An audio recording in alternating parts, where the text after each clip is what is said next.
Let's talk to Mark Francois, see what he makes of it all. Mark, a very good afternoon to you. Good afternoon, Mike. It's nice to be back in the Republic of Mike Brown. Yes, indeed it is. The one place where you get sanity on this issue, by the way, because one, the economy is growing in the second quarter, it would appear. Two, nobody's worse off than they were last Friday, despite what Jonathan Reynolds has to say at the Labour Party's expense. And three, if people are going to be poorer, it's because their mortgages are going up, because the Bank of England screwed up the interest rates. Well, the setting of interest rates is an independent decision by the Bank of England. Yeah. But I do agree with you. I think some media outlets, one in particular, the BBC, have had a near hysterical reaction to the events of the last few days. And, clearly some of this is concerning, but I do think that they've got it out of proportion. Let me give you one example.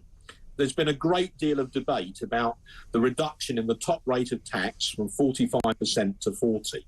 If we go back to 1988, Nigel Lawson's famous radical budget, he reduced the top rate from 60% to 40%.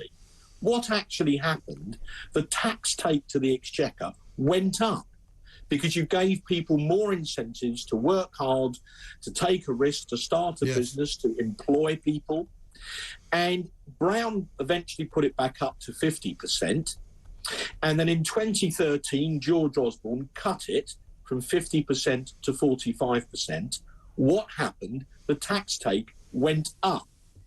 So actually, previous empirical evidence shows that when you reduce the top rate, because you produce more incentives, the amount of tax that comes into the Treasury increases. So I think this is a good move rather than a bad one, but you wouldn't know that at New Broadcasting House, would you? Well, you wouldn't. But I'm also told, and I don't know how true this is, I don't know how many of them there are, that there are some Tory backbenchers who are not happy with the reduction in that particular area of income tax from 45 to 40. They're calling it toxic and they say that they may pay a high political cost for it. I mean, there's an awful lot of noise being made around this, but as you say, it's actually quite an insignificant thing, isn't it? Well, look, I live in a world where you get these anonymous briefings from anonymous backbenchers. Who are these people? Yeah. When I was fighting a battle with my colleagues against, Theresa May's ill-fated withdrawal agreement, we put our names to our opinions, and people could agree with us or disagree with us. Yes. But you knew where we were coming from.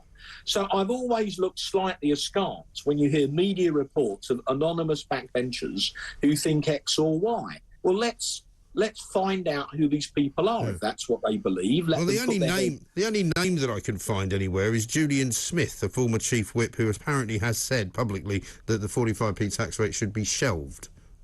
Well, OK, that's one back.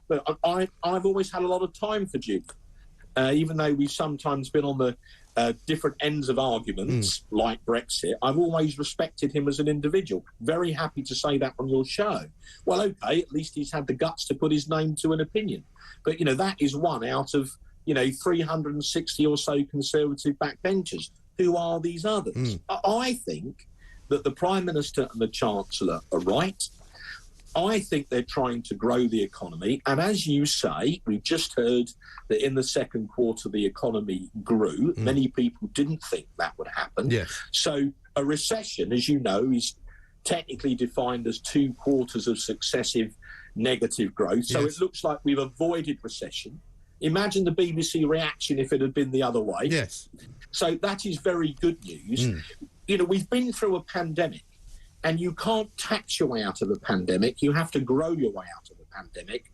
And that is what the government are seeking to do. So I will certainly be supporting that reduction in tax, again, because all previous evidence shows the amount of tax you then raise as a result increases. So you've got more tax to spend on vital public services. So I think it's the right thing to do. Yes. Well, we've heard, as I said, that there's going to be an OBR report next week which will forecast how these various different changes to the tax system will work. A lot of people are frightened, though, and worried that it might be that the government is now forced into taxing, or cutting, rather, public services. I don't see why they need to do that. What's your view? Well, Well, let's go back a stage. When a worldwide pandemic happened, the countries across the world, governments had to react to that. We spent about £300 billion as a government on things like the furlough scheme, and to be fair to Rishi, he did that very well.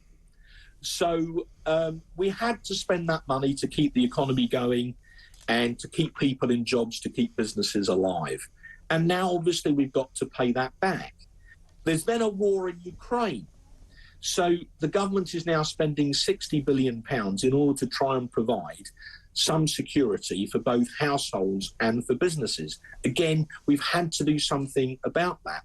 Both of these events, a worldwide pandemic and a war in Ukraine, affect the whole global economy, not just the United Kingdom, and the government has to react to that. Some of the people that are now criticising the government for spending that £60 billion to help protect households and businesses are exactly the same people who 3 weeks ago were screaming that the government wasn't doing enough on this.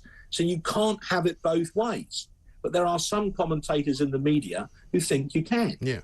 But this is the thing. I mean, I've been talking to our listeners and our viewers all this week, and I have been, I don't regard myself as a defender of the Tory party or the government, and I do think that Liz Truss has not exactly played a blinder here, but I really object to these kind of manufactured narratives in which the Tories are kind of painted as the evil rich people, making fun of and sort of taking money away from Robin Hood style in reverse the poor. Well, it's simply not true, is it? Well, that narrative simply doesn't hold water. Why? Because we're reducing national insurance by 1.25%, and that will save money in people's pay packets for tens of millions of people. That goes across almost the entire working population of this country. We're then, from next April, going to reduce income tax by 1 penny in the pound. We'd already planned to do that in 2024, but we brought that forward in order to try and, to increase growth and put some rocket boosters under the British economy. Again, tens of millions of people will benefit from that. So straight away, the idea that this is, quotes, just a package for the rich is palpable nonsense. Yet there are some media commentators who continue to argue that line. And oh, by the way, the idea that the Labour Party has suddenly, discovered fiscal rectitude, has everyone forgotten? Liam Burns' famous letter when we took over in government in 2010. Sorry, there's no money left. Good luck. So these tax cuts go almost right across the entire working population of the United Kingdom. They're not just tax cuts for the rich. And I think I've had very few emails from my constituents, I can tell you, saying, I'm very upset that you reduced my national insurance contributions, and I'm very upset that you're going to reduce my income tax. Now, maybe after this interview, I'll get floods of them. But so far, I certainly have not. Listen, the only people that go around saying, I'd like to pay more tax, please, are the kind of wealthy socialists who all think that they should be doing more good with their own money. I don't like giving money to governments. I don't think they use it very well, generally speaking. I'd rather have more of my own money. Well, on that point, Margaret Thatcher famously said, there is no such thing as government money. There is only taxpayers' money. Yes. It's money taken from taxpayers to pay for public goods. So I think we always need to remember that. And what we're doing is we're giving ordinary working people some of their own money back. And there are some people on the left who are screaming blue murder. Why? Because they know it's quite popular.